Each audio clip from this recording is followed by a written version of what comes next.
சரி உங்களுக்கு என்ன வேணும் அப்ப சொல்லுங்க, என்ன வேணும்? கோன் வேணுமா?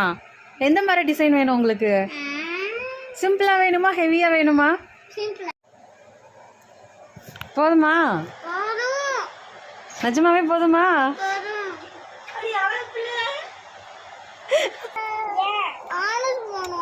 நான் கிளம்புறேன். நான் எங்க வீட்டுக்கு போக வேணாமா?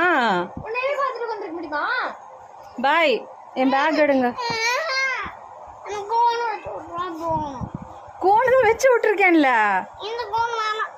நல்லா இல்லையா? இது நல்லா இருக்கு. ஆனா எனக்கு ஐயோ சேமடி சாமியா கரெக்ட் போங்க. எங்க வீட்டுக்காரர் என்னை தேடுவாரு.